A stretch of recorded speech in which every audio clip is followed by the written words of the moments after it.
Hello folks, and welcome to GI Hollybobbers channel. My name's Gavin, and it's my aim today to provide a video that is aimed very much at the novice when it comes to planning a holiday to Florida, and some of the pitfalls to avoid and some of the things that you might want to consider. So hopefully you'll find this useful, informative, and we'll make a start. So Florida is obviously an amazing place to visit. Lots of world-class attractions, restaurants, cool places to visit. It's a really fantastic place to holiday. I use the term holiday loosely because it's unlikely to be the most relaxing 2 weeks of your life. It's very busy, and you will certainly know all about that once you return. So the most important thing to remember, I think, with a little bit of experience in planning Florida vacations, is the importance of making a plan.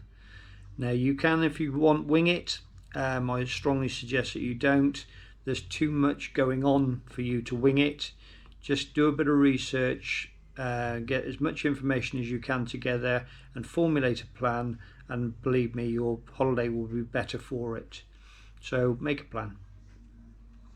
So the next thing you need to consider is when you're going to travel. Now some of you, given work commitments and all manner of things, perhaps won't have a choice about when to plan, but if you do, then just be aware that there are a couple of times when you might want to avoid, depending on when you can travel.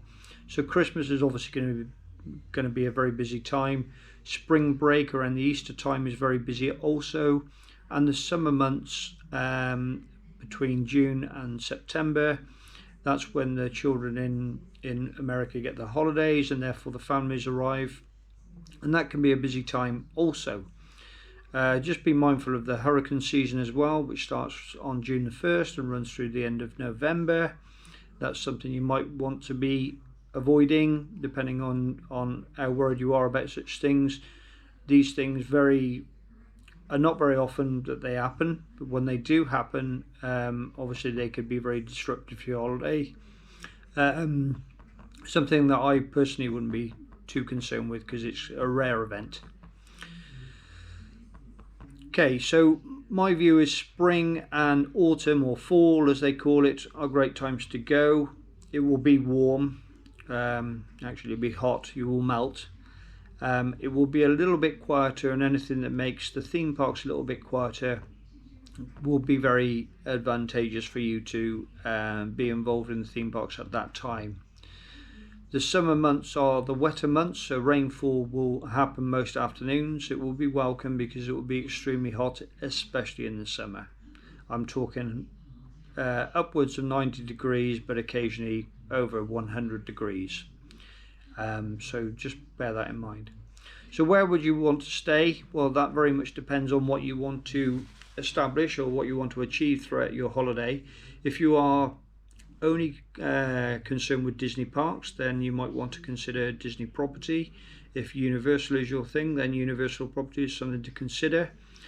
But there are other places that I will come on to in a little while. So the theme parks, I know from speaking to family members and friends, the whole multitude of theme parks is quite daunting, quite difficult to get your head round.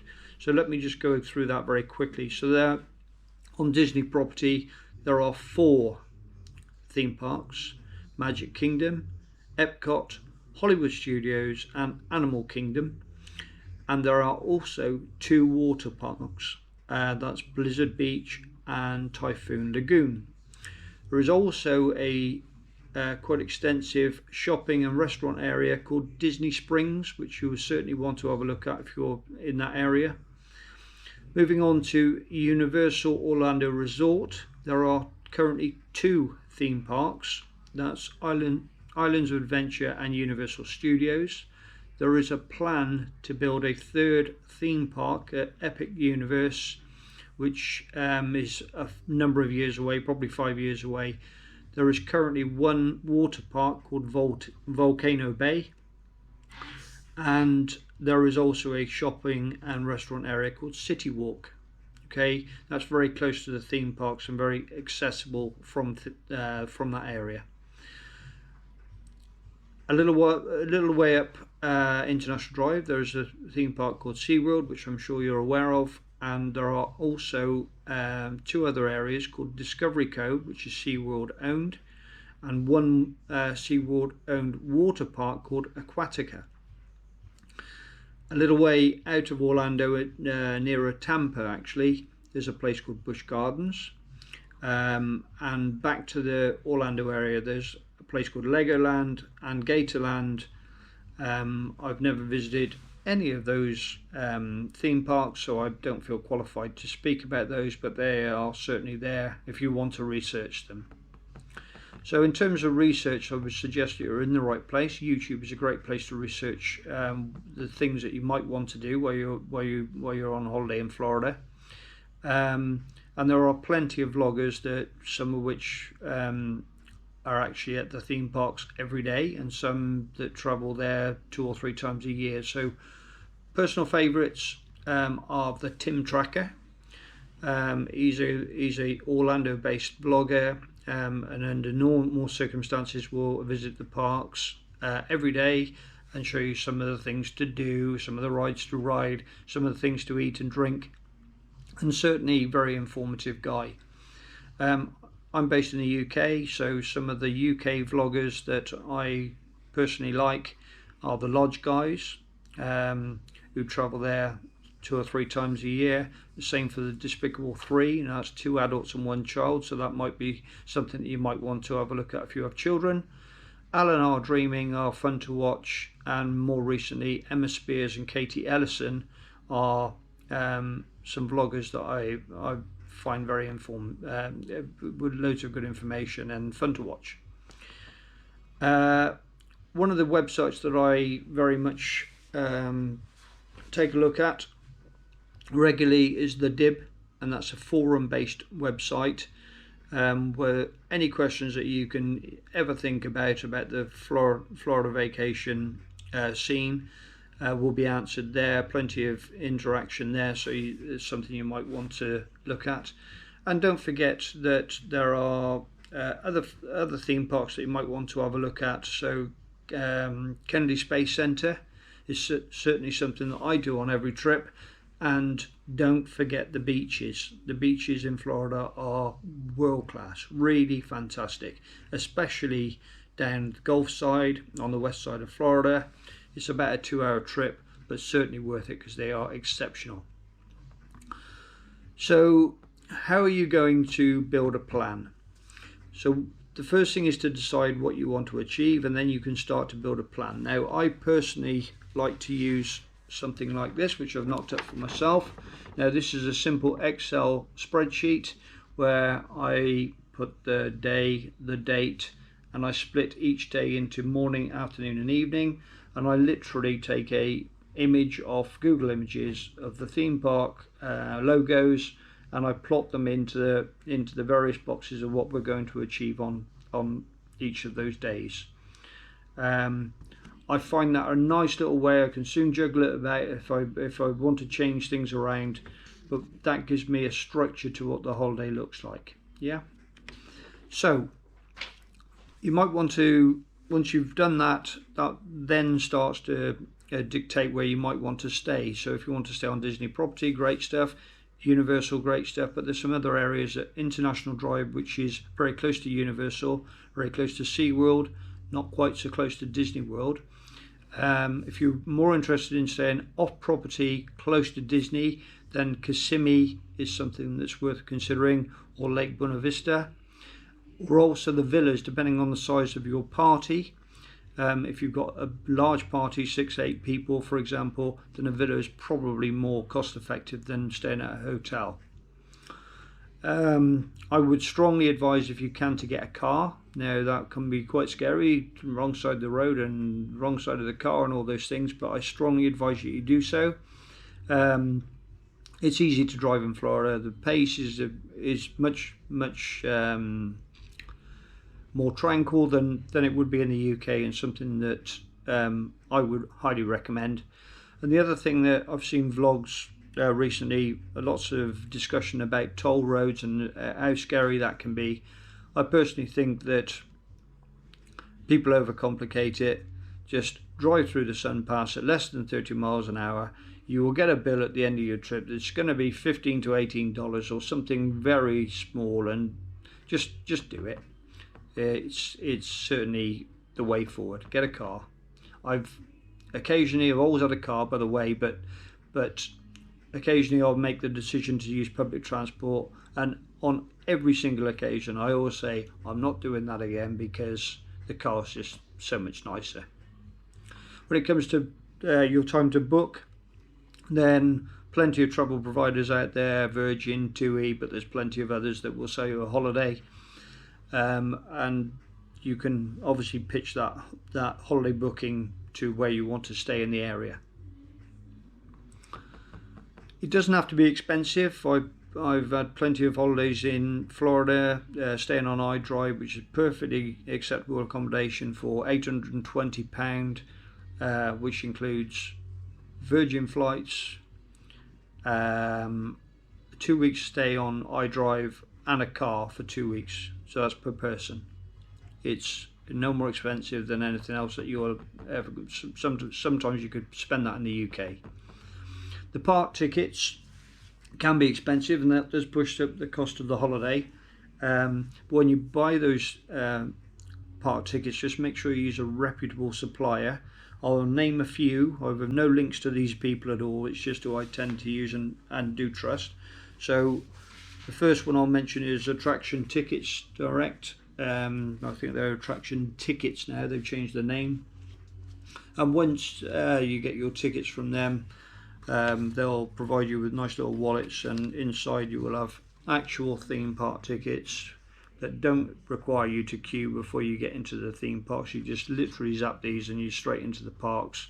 So that's something that I would recommend. I've also used people like Florida Tix for other bits and pieces, but they sell Disney and Universal tickets as well. I have used in the past Undercover Tourist and Travel Republic.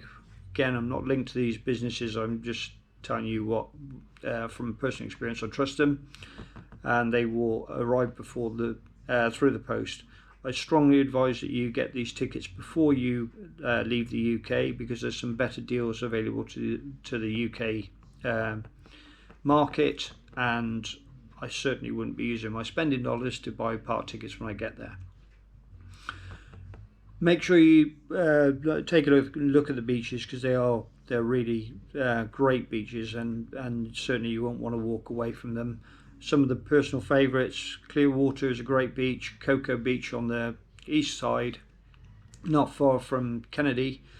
Sarasota area is fantastic. Siesta Key and Lido Key is a personal favourite, and there's a great shopping and restaurant area next to Lido Key called St Armand Circle that you certainly might want to have a look at. Spending money, it's not like an all-inclusive holiday. You will need plenty of spending money. I would suggest that per person, not less than $100 per day. Ideally, up to $150 per day is plenty enough. You won't want for anything if you take $150 a day. But at the same time, if you don't have that budget, then you can eat much cheaper and perhaps not buy quite so many gifts from the theme parks, and you could do it on a much tighter budget than that.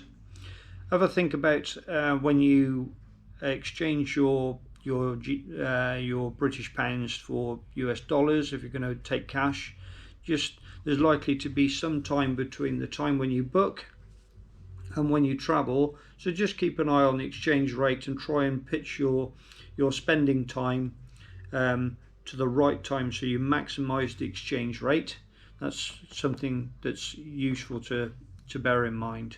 Just a quick look at the currency. So a couple I will mention, but there's all of the notes: 100, 50, 20, 10, 5 and $1 bills.